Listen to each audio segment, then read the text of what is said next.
Order! Order! You are an incorrigible delinquent at times. Behave yourself, man!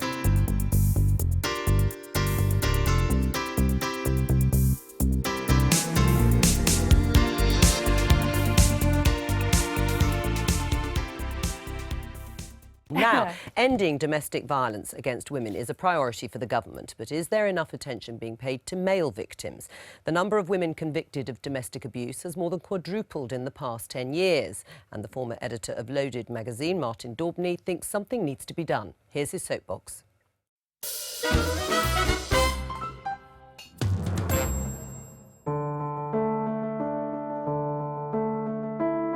It's time to face up to an ugly truth. It's not just men who can murder and violently attack their partners. This has recently been brought into grim focus with the horrific murder of David Edwards, violently stabbed to death by his wife of just 8 weeks, Sharon. Women murdering men in Britain is still mercifully rare. Last year, 19 men died at the hands of their partners or ex-partners, compared to 81 women. However, the number of women convicted of domestic abuse has more than quadrupled in the last 10 years to almost 5,000 cases in 2014-15.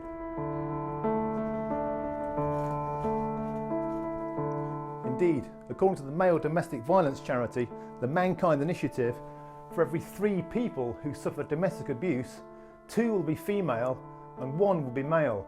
And the Office for National Statistics claim that 500,000 men suffered partner abuse in the last year. But the true figure may be even higher.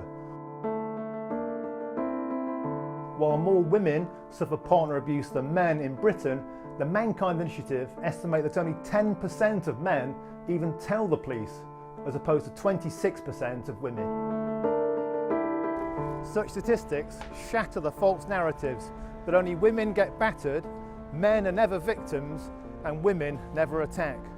But while ending violence against women and girls has rightly been a governmental priority, there is no similar strategy to tackle violence against men and boys.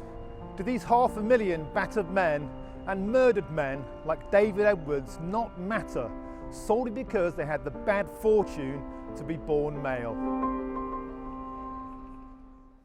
And Martin Daubney joins us now. Welcome to the Daily Politics. Doesn't it make more sense, though, that more resources are being put towards combating violence against women when clearly the statistics show that so many more victims are women? Absolutely, and that is what's happening right now. I mean, Nicky Morgan announced £80 million 2 weeks ago.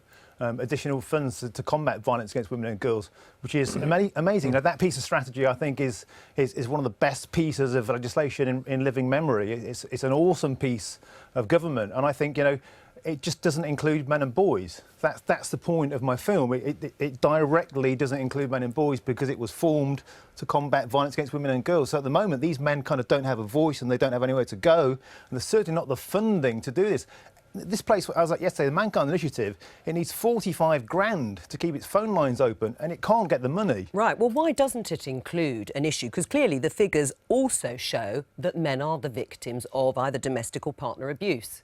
Well, yeah, and as Martin said, I think it's absolutely right. The focus is obviously clearly on the larger side of this with women who suffer. But for men as well, we do fund the male advice line. And actually that £80 million, I can say, local authorities who bid into that to provide these services can use that money for male support as well. Yeah, but how much of that money, like, can you tell me how much of that 80 million quid will be helping men? But you said none of it, so you sounded like you knew. I mean, do you know that none of it is going to men? Maybe an official answer, you know, might be clearer, because I mean, I've looked at the legislation.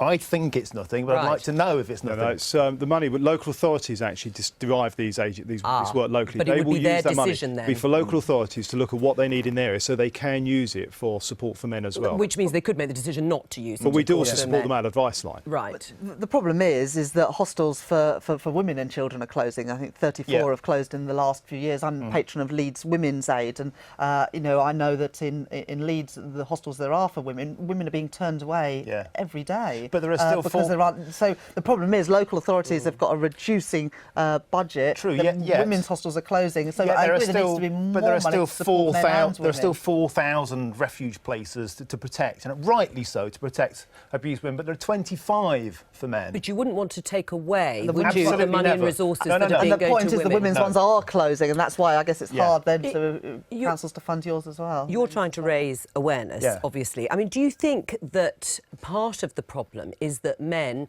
certainly historically and traditionally, still view it as a stigma to talk about these issues in a way that means it's not cutting through? Well, of course it is. I mean, you know, men talk about their feelings still is viewed as them being less of a man.